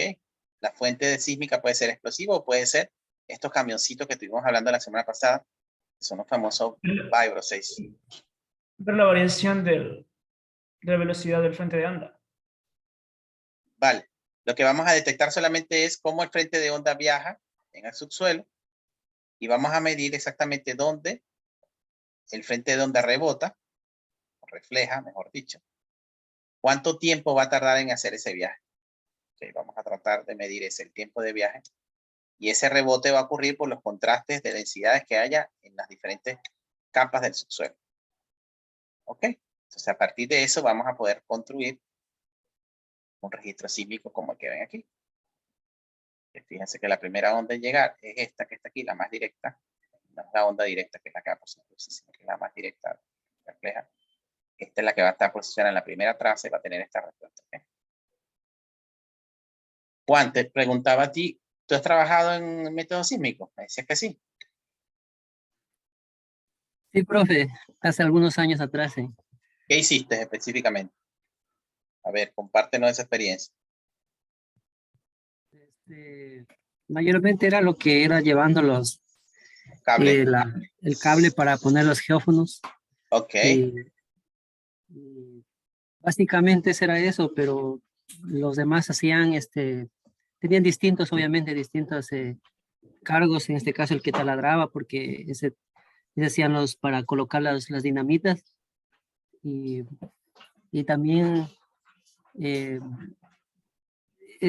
o sea, prácticamente esos íbamos cada cierta distancia que nos decían, llevábamos el cableado y íbamos que se vayan agrupando, o sea, que tengan las uniones adecuadas para que tenga porque debe ser solo todo uniforme, o sea, no debe fallar nada para que puedan salir las ondas bien. Vale, Básicamente eso. Ajá. genial. Tú trabajaste en la cuadrilla cívica, entonces. Ok, la Sí. cuadrilla. Bien. Acuérdense que hablábamos de que cuando hacemos el mallado, en este caso voy a hacer un mallado 2D, o inclusive una línea 2D solamente. Es tal cual como la que ustedes ya hicieron la práctica con el profesor Sebastián, ¿o no? No han hecho, ¿verdad? Sí nos llevó en geofísica, bueno, cuando yo tomé a hacer en el Colonso. Vale, exactamente. Lo que dice Juan es más o menos que hay un mallado, una línea C, hay una unión de geófonos, voy a poner este triangulito como geófono, un cable, que hay que posicionar esos geófonos bien, hay que unirlos bien, estar pendientes que estén bien unidos y después posicionarlos en un sitio específico de ese mallado. Okay, de acuerdo a la geometría que se haya diseñado para hacer la adquisición. Esto es una geometría, quiere decir la distancia X es de acuerdo a lo que nosotros querramos medir. ¿Vale? Entonces este es un 2D solamente, pero esto podemos hacerlo en diferentes sitios, así paralelos. Y perpendiculares a ellos, ¿okay? También. Cuando hacemos diferentes en un sentido y en el sentido perpendicular, entonces estamos pasando a un mallado 3D. Esto simplemente en diferentes direcciones ortogonales entre sí. ¿Okay? Así. Entonces cada uno de esos puntitos, cada uno de estos posiciones de estos geófonos, tienen que estar referenciada bien, que era lo que nos explicaba Juan. Tienen que estar bien posicionadas y están definidas de acuerdo al mallado que hizo el geofísico en su adquisición, y están definidas dependiendo de lo que quiera y piense que va a haber en el subsuelo. ¿Okay? Cada uno de estos puntitos aquí le va a decir, bueno, aquí va los geófonos y aquí ustedes van a poner los explosivos. Así van a ir uno cada 2 líneas. Bien, o el Eurosec. Entonces, en esto vamos a pasar a convertir, a trabajar con el 3D. Lo que nos hablaba Juan era que él iba trabajando en posicionar esos geófonos en esos sitios que le decían con precisión dónde debe ir colocado. ¿Ok? Y al parte de Juan, entonces hay una cuadrilla de una cantidad de personas impresionante. Algunos están abriendo huequitos, ¿vale? Para meter bien sea la dinamita, en este caso. ¿Ustedes trabajaron con dinamita solamente, Juan? Sí, solo con dinamita, profe. Ok, vale. En este caso hay algunos que van abriendo la dinamita, van tapando después el hueco para que quede bien, van uniendo la dinamita al sistema de detonación, ¿vale? Que no es directo. Todo eso te lo van chequeando una cuadrilla. Además, hay personas que están cuadrando. Fíjate, Juan está trabajando solamente aquí en lo que es la instalación de esta parte. Las otras personas están trabajando aquí en la fuente. Está trabajando dinamita, es abrir el hueco, meter el explosivo, chequear que todo esté bien. Y hay otros trabajando aquí en este famoso camión. ¿Tú lo conociste, Juan? Esta es la famosa Casa Blanca. Sí, sí, profe. Okay, esta famosa Casa Blanca es como la computadorcita que tiene el profesor Sebastián, donde va haciendo el control y la adquisición de lo que se vaya adquiriendo en campo. Aquí la Casa Blanca va haciendo exactamente lo mismo. Aquí están todos los software, todo conectado, todo verificando que se vaya adquiriendo bien, detectando de que cuando se explotó, todos los geófonos detectaron la señal bien, okay, y haciendo las pruebas para que todo vaya funcionando bien, almacenando los datos. Okay, entonces, más que todo, aquí hay un geofísico metido, ¿no?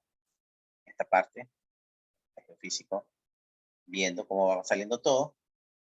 Y encima de las cuadrillas va a haber otro geofísico probablemente, viendo que el mallado haya sido colocado bien, que los geófonos se hayan posicionado bien. Okay, los geólogos aquí no tienen nada que hacer. Si van a ir a turistear allí prácticamente, no a chequear lo otro. Este es un trabajo netamente de adquisición geofísica como tal. Topografía y bastante lo Claro. que maneja la estación total y eso. Claro, hay gente con topografía precisamente porque tienen que posicionar bien los puntos de los geófonos y de las explosiones. Okay, recuerden que después de esto lo que va a salir es un modelo como lo que está aquí en el subsuelo. Y este modelo es la que va para decir, ah, mira, en esta zona de aquí negra, hay una zona que puede tener hidrocarburos. Entonces esto tiene que estar bien posicionado, porque si no, ¿dónde metemos el pozo? Y para saber la coordenada precisa, esto tiene que estar bien posicionado. ¿Ok? Entonces, en este caso, la sísmica lo que se va a basar es en eso, ¿no? En el contraste de densidades y velocidades que tengan los medios del subsuelo, cómo viajan las ondas en ellas, cómo se reflejan, y a partir de eso, entonces, vamos a poder establecer un modelo geológico del subsuelo. Fíjense que aquí no es como la gravimetría y la magnetometría, sino que aquí vamos a tener unos datos y esos datos los vamos a interpretar. ¿Ok? Vamos a tener unos datos como, vamos a pasar como estos que están aquí, que veíamos la semana pasada. Olvídense de las rayitas verdes que están aquí, los dibujitos verdes, y solamente concéntrense en esto, en las anomalías, en los reflectores rojos, negros y vamos a llamar un poco beiges. Esos son los datos sísmicos.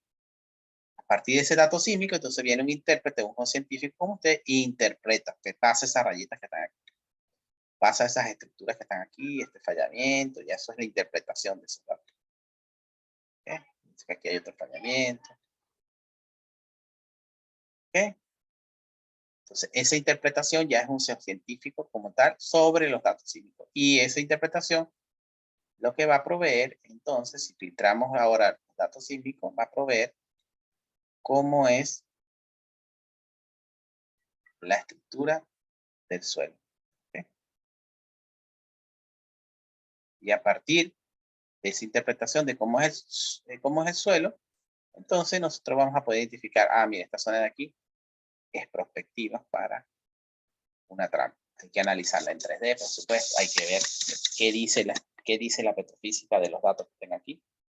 Aquí hay un pozo perforado. Vamos a utilizar los datos que tiene este pozo aquí para ver cuál es la estratigrafía del sitio. Hay propiedades de roca yacimiento, de roca sello. Todo eso analizarlo para ver si vale la pena perforar o no en un lugar. ¿Ok? Bien, entonces los camioncitos con que se adquiere ese método sísmico son unos camiones particulares cuando no tenemos dinamita o cuando es mejor utilizar camiones. Los camiones como el que aparece en esta imagen. Con Vibro 6, fíjense que tiene un sistema aquí, vamos a llamarlo pistones por ahora, que hace que baje esta plataforma metálica acá, la posicione y simplemente ella va a levantar estas ruedas, ¿ok? Y va a empezar a vibrar en el subsuelo. ¿Okay? Esta es una de las fuentes sísmicas que se utiliza para la adquisición de datos sísmicos terrestres, ¿no? En tierra.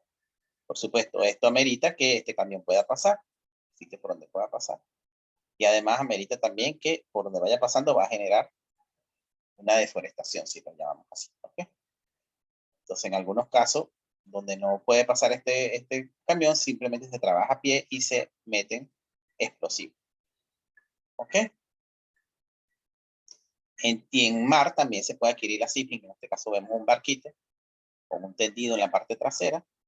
Los tendidos son los streamers, que posicionan un cañón de aire que está más o menos posicionado por aquí. Y unos hidrófonos adquiriendo las ondas cuando viajan, más o menos aquí está indicado el funcionamiento. Fíjense el cañón de agua, cañón de aire que digo, perdón. Funcionado aquí, el streamer que tiene los hidrófonos en su suelo. Este frente de onda va a viajar y va a llegar a sitios donde encuentre contrastes de densidades altas entre material y va a ser reflejada esa onda y va a medirse en los tiempos de viaje. Y a partir de allí vamos a poder reconstruir el modelo geológico del subsuelo e identificar zonas donde probablemente pueda haber acumulaciones de hidrocarburos. Bien, esta es una línea 2D, este es un dato sísmico 3D, que se nos ha mencionado varias veces. Este es un volumen en 3D. Para este caso lo que se hizo fue una adquisición, insisto otra vez, de varias líneas sísmicas en direcciones ortogonales entre sí para construir este modelo 3D de datos.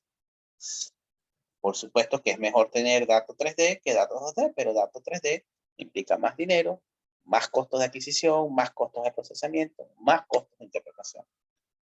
¿Ok? El modelo 2D implica menos costo, implica más incertidumbre. Entonces es una cuestión de decidir cuál de las dos se requieren, en qué momento de la etapa de explotación y producción estamos, en qué momento de inversión estamos, y qué permisos hay también, porque a ver, el modelo 3D o la edición de datos 3D requiere una afectación ambiental mayor, ¿vale? Bien, aquí hay otro dato, un cubo 3D también. Fíjense que con ese cubo 3D no solamente vamos a ver la interpretación en el modelo geológico en 2 dimensiones, como aquí, que es lo que estamos nosotros acostumbrados a ver, sino que vemos en la tercera dimensión también. Esto nos permite corroborar. Los planos que aparecen aquí son planos de fallas, lo que ustedes están haciendo en las prácticas. Nos permite corroborar cómo son esos planos de fallas, si son coherentes en 3 dimensiones, si no son coherentes. ¿Okay? Si alguno se relaciona con otro, si tienen saltos relativamente homogéneos, si estamos haciendo cualquier cosa, eso es a partir de un cubo 3D. ¿Okay? Bien, y aquí hay otro volumen de 3D. Fíjense que en esta cara vemos el dato sísmico, vemos la interpretación, la estructura, con el fallamiento, y podemos hacer cortes en horizontal. ¿Okay? Podemos hacer cortes en horizontal y ver exactamente la geometría de la cuenca en determinado momento de la depositación de un estrato. Bien, esto es muy, muy interesante de hacer. ¿Okay? Para esto se necesitan visualizadores 3D, unos software bien especializados y salas de visualización bastante potentes, con la tecnología bastante actualizada para ver esto. Genial. ¿Okay? Esto sería lo ideal para decir dónde están los pozos, cómo van las perforaciones. Okay, esto también es una imagen en 3D. Fíjense que aquí tienen un mapa estructural como el que están haciendo ustedes, igualito, pero se está proyectando la geometría en 3 dimensiones del yacimiento. En este caso, aquí están todos los pozos. Okay, esto es una figura más que todo que viene de producción. Bien, ya el último método que nos queda, entonces hemos visto cuál es el área de interés, hemos detectado trampas. Ahora lo que nos queda es simplemente perforar. No hay otro. Hay que perforar. Y para la perforación, entonces, no hemos visto esa clase, pero ustedes sí seguro que están familiarizados con eso. Consiste en poner una instrumentación en superficie o en el agua con los equipos necesarios para poder generar un hoyo en las rocas que están en el subsuelo, atravesar las rocas hasta que alcancemos las profundidades que pensamos que se encuentra el hidrocarburo. Eso consiste en la perforación. La perforación es complicada porque si ustedes me han seguido les he podido seguir la línea de razonamiento. Sí, bueno, si he podido guiar, efectivamente se han dado cuenta que hasta este momento, hasta este momento, nosotros no tenemos la certeza de lo que hay en el subsuelo. Tenemos puros modelos, puro pronóstico de lo que pensamos que hay en el subsuelo a partir de unos datos sísmicos. Bien. Pero ustedes que han trabajado algunos en geofísica ya saben que para generar los datos sísmicos, compilarlos, agruparlos y generar una imagen tomográfica del subsuelo, necesitan hacer una serie de decisiones, necesitan hacer una serie de procesamientos sobre los datos, que algunas veces metemos cosas que no son reales en los datos finales, en la imagen final. Entonces, esta estructura que luz es prospectiva aquí, que interpretamos bien como un alto que está fallado a ambos lados, puede ser que el fallamiento que salió en la sísmica aquí haya sido algo por mal procesamiento. ¿Okay? O este que está aquí. Mal procesamiento. Entonces la estructura en realidad no existe o la estructura es un bajo, está aquí abajo. No es real la estructura. Fíjense, la perforación, les decía eso porque cuando vamos a perforar a esta estructura que está aquí, nosotros hacemos un pronóstico de lo que vamos a encontrar en el subsuelo. Vamos a decirle al ingeniero mecánico, vamos a encontrar tantos metros de tales capas, tantos metros de tales capas, tantos metros de tales capas, y en base a eso, él va a hacer un diseño para perforar, diseño mecánico para perforar de manera óptima y de manera factible poder llegar a estas profundidades. Es un trabajo ingenieril de perforación que se va a fundamentar en una prognosis, en un estimado de lo que hay abajo a partir de datos indirectos. Estoy hablando siempre del escenario más extremo, ¿no? El escenario es exploratorio, donde vamos a perforar un pozo por primera vez en una cuenca sedimentaria. Cuando ya tenemos varios pozos, bueno, tenemos informaciones de otros pozos, podemos utilizar esos datos como analogía, y hacemos correlación, pero la primera vez que vamos a perforar es bastante complicado. Vamos a predecir lo que hay en el subsuelo y el ingeniero mecánico va a diseñar su manera de perforar y llegar aquí de manera óptima basado en unos datos que tienen una incertidumbre altísima, en un modelo que tiene una incertidumbre altísima. Entonces, un trabajo bastante complejo. Yo en formación tuve la suerte de que el primer pozo, o mejor dicho, el pozo que estaba perforando en el equipo de trabajo que yo me integré, me lo encargaron a mí para que yo hiciera lo que llamamos un seguimiento de cómo avanzaba la perforación. Pero más que seguimiento, yo estaba en aprendizaje, porque eran mis primeros meses, mi primer año de trabajo. Pero tuve la suerte de que era un pozo extremadamente complejo. Era un pozo lo que se llama un wildcat, que es un pozo de esto que les estoy describiendo, donde desconocemos qué es lo que hay abajo. Tenemos puro modelo a través de datos indirectos. Y hay que perforar porque pensábamos que había una estructura constructiva. Entonces a mí me tocaba ir a las reuniones que se hacen en las zonas donde se perforan los pozos. Eso lo haremos en la última unidad. Y entre esas reuniones, el ingeniero mecánico me presionaba y me decía a mí directamente porque necesitaba, yo comprendo, necesitaba información que fuera, ¿cómo se dice?, con una certidumbre alta. Y yo no tenía esa información. Pero él me presionaba porque él necesitaba decidir qué tipo de mecha meter, si bajaba un casing, que es una cosa particular que hay que bajar, si cambiaba el lodo de perforación para perforar de una manera u otra. X, había muchas decisiones a tomar que involucraban sobre todo dinero y construcción buena del pozo. Y esas decisiones las tenían que basar muchas veces en la información geológica, pero resulta que geológicamente nosotros no teníamos esa capacidad de responder. Entonces era muy interesante porque es ver cómo un trabajo netamente ingenieril se va a acoplar a lo que exista desde el punto de vista geocientífico, que es mucha incertidumbre, y con eso perforar. Bien, entonces ese negocio, digamos, ese acoplamiento es complicado, es difícil de manejar. Como les decía, a mí me decían así, pero dime si va a venir una capa de caliza o no, porque no es lo mismo perforar una caliza que perforar un arcilla. ¿Vale? No es lo mismo. Tienen que hacer unas decisiones, tienen que meter unas mechas diferentes. Entonces, dime si va a meter una caliza o no.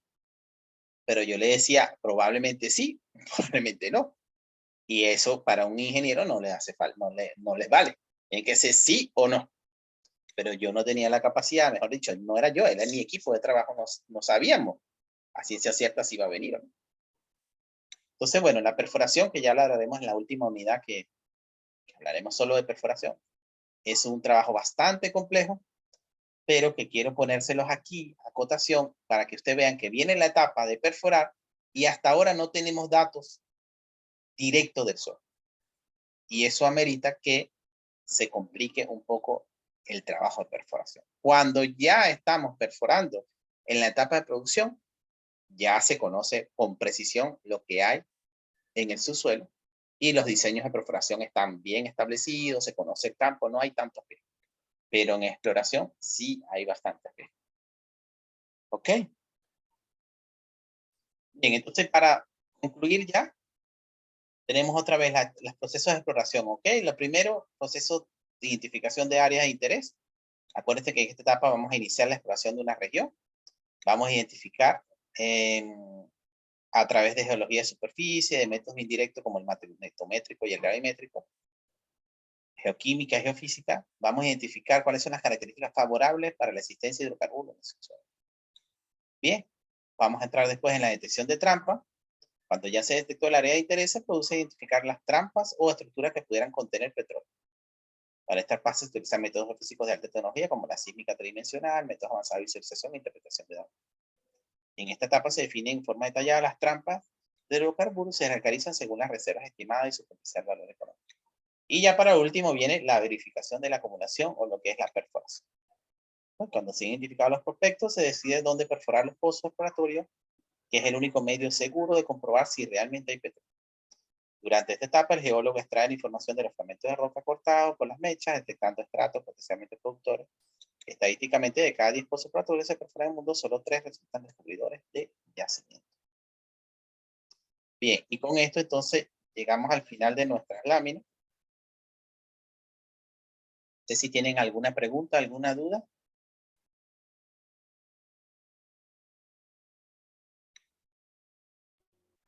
Profe, ¿cuál es el propósito de la sísmica que hicieron, perdón, no, del último ensayo geofísico que hicieron en San Luis? ¿Qué es lo que quieren? Ahí está Karina. Karina, explícanos qué queremos conocer con eso.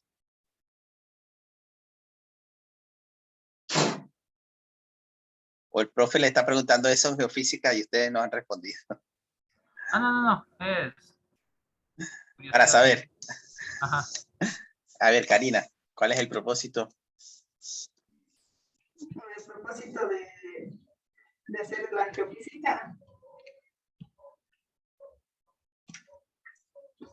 Bueno, en sí, lo que se hace, como usted dijo, se colocan los geófonos y en sí es más para ver, por ejemplo, la tomografía y conocer el tipo de la estructura de lo que está hecho, los sedimentos, ¿no? Sería. Ese es el objetivo, conocer eso, porque después con geología de campo, ya con perforaciones, ya se puede corroborar o sea, por ejemplo, con las perforaciones, ¿cómo se llaman estos los núcleos que se sacan? Con los núcleos se compara, ¿no? Con lo que dice la tomografía. Y el objetivo es conocer eso, ¿no? El tipo de suelo donde estamos trabajando. Vale, genial, gracias, Karina. Sí, voy a compartir con ustedes un poquito de los resultados, no sé si por eso Sebastián justamente hoy me estaba poniendo a interpretar esto, estoy en etapa de preliminar de hacer el análisis geológico. Este fue el mallado que se hizo, creo que Karina, tú vives aquí donde está el punto E, ¿no? Sí, profe. Sí. Sí, a ver, déjame ver. Por aquí está la tienda de la señora que es la jefe del riesgo de la zona, creo. No, entonces yo veo por acá está la cancha, ¿no? Por la parte E, ajá, entre B y S. Sí, ella nos dijo que tú vivías por aquí, exacto. Bueno, esto es el mallado que se hizo, se adquirió 3 líneas, ¿ok? Y la respuesta que se tiene es esta más o menos, ¿okay? De la línea roja, ¿okay? En este caso solamente, que es la que tiene el resultado más interesante. Aquí ustedes ven simplemente las velocidades del suelo, ¿ok? Fíjense que en el eje, la escala de colores significan las velocidades que hay en el subsuelo de los diferentes medios. Entonces, bueno, yo estaba procediendo a interpretar un poco de esto, pero Alex, tú que nos preguntas cuál es el propósito, yo desde mi punto de vista, mi aporte es simplemente identificar cuántas unidades geológicas hay, y tú ves claramente que hay una unidad geológica aquí, ¿ok? Hay otras unidades geológicas que vamos a ponerla como la verde, esta que está aquí, ¿vale? Y hay otra unidad geológica que es la que está aquí abajo. Y la azulita. Ay, disculpa, pero sí, por ejemplo, según tengo entendido, el objetivo por el que ahora están haciendo esta tomografía es para saber qué tan riesgoso es ahorita la situación de la población, imagino, ¿no? Vale, nosotros lo que estamos haciéndolo más que todo es para saber cuál es la geología del subsuelo. Esa es la pregunta, ¿ok? Igual que el método sísmico. Lo que queremos ver es cuál es la geología. ¿Qué es lo que hay abajo? ¿Okay? Eso es lo que queremos saber. ¿Qué es lo que hay abajo? ¿Cómo están compuestos los estratos? igual que en la sísmica, pero igual que en la sísmica de reflexión petrolera, pero en este caso es una sísmica de refracción. Bien, ¿qué nos va a servir para identificar qué hay abajo? Si estuviera buscando petróleo, estuviera buscando trampas. Aquí estoy buscando, más que todo, es cómo están dispuestos los estratos y si hay un estrato o una unidad de roca que tenga altas velocidades, que me indique que tiene, que sea roca y que no sea sedimento. Bien, eso es lo que me interesa aquí. ¿Sí, Alex? Entonces aquí ustedes ven claramente en esta imagen, claramente una de las cosas que me interesa, la deformación que hay aquí, ¿ven? Y si estuviéramos en la industria petrolera, ustedes pudieran identificar claramente una estructura aquí, de este estilo. ¿Ok? Ahí hay una falla, lo que acabo de dibujar. Y probablemente por aquí hay otra. O en este sentido, no sé, ahí tengo que analizarla mejor. ¿Vale? Y eso genera los diferentes dominios estructurales. Ustedes ven que aquí la zona del azul y verde es generalmente plana, mientras que en esta zona está deformada, hay un abombamiento, en esta zona genera una subsidencia, y en esta zona genera mayor buzamiento. Entonces, desde el punto de vista aplicativo, de lo que estamos viendo ahorita en San Luis, precisamente esto que está aquí es el noreste. Esto corresponde con donde está parado. La erosión tentativamente está parada por aquí. Porque hay un alto, ¿vale? Que lo que pensamos es que sea esta misma capa azul que va proyectando esa superficie, es la que ha retenido momentáneamente la erosión que vaya hacia San Luis. ¿Okay? Entonces ese es el objetivo, ¿vale? Saber si hay alguna estructura en el subsuelo, algún tipo de material en el subsuelo que detenga la erosión, cómo está dispuesto ese material. Bien, y eso es lo que estamos viendo en la línea. ¿Sí se entiende, Alex? Sí, profe. Vale. Pero si Uy, tuviera trabajo. buscado, ahora la pregunta que yo podría hacer es, si tú estuvieras buscando petróleo, no estamos buscando la erosión, ¿dónde perforarías el pozo? Si fueras un petrolero. O cualquiera que quiera responder, ¿ok? ¿Dónde perforarían el pozo? Imagínense que aquí no fueran metros, sino que fueran, vamos a hablar de, a ver, 20, que esto fuera en 20 por 10 a la 3 metros, ¿ok? Fueran 20.000 metros. Bueno, 20.000 metros, 20.000 pies. ¿Dónde perforarían ustedes un pozo y por qué? Según esta sísmica que está aquí. 20 quiere decir 20.000 pies, es decir, 7 kilómetros. De acuerdo a los conceptos que ustedes han visto en geología de hidrocarburos. ¿Quién propone el primer pozo? ¿Dónde?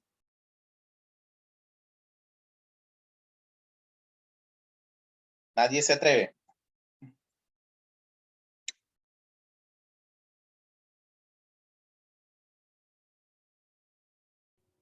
En la parte de izquierda del suroeste, Ajá. eh, ahí, justo donde pasó el, ¿Cuál sería el objetivo? O sea, ¿dónde está la trampa? bueno, por los pliegues que están del suroeste hacia el norte, unos 2 centímetros. Este, Sí, pero en el amarillo.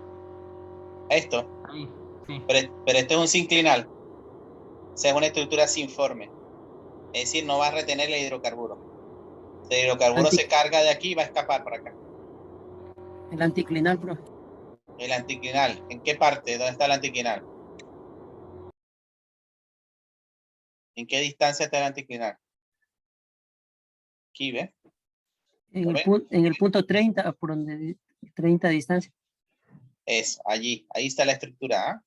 Si se fijan, esto es un dominio estructural plano y este es un dominio estructural combado, vamos a decirlo así. Eso quiere decir que hay una deformación, que esa deformación, el límite es por aquí. ¿Okay? Y probablemente esa deformación se propaga hasta superficie, que es lo que vemos aquí. Se propaga hasta arriba. Eso que acabo de dibujar probablemente sea un fallamiento.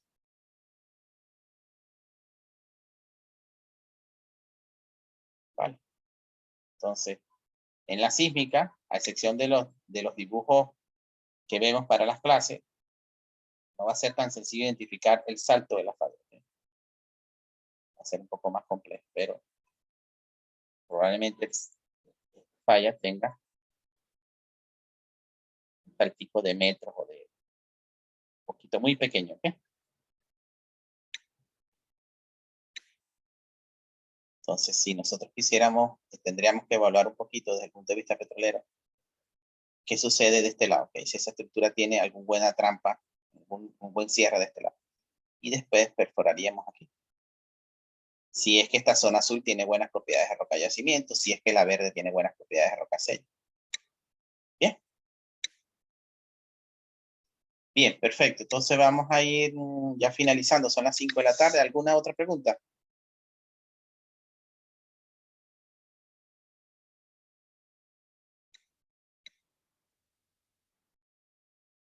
Vale, si no hay pregunta, entonces nos vemos mañana.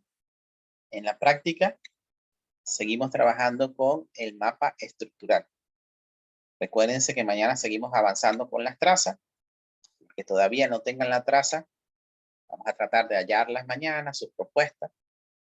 Y los que ya la hallaron, vamos a avanzar un poquito con empezar a construir los contornos estructurales a partir de esas trazas. Bien. Hasta mañana, profe. Hasta mañana, pues. Chaito, cuídense mucho. Mañana, profe. Mañana, profe. Oh, profe. Ajá.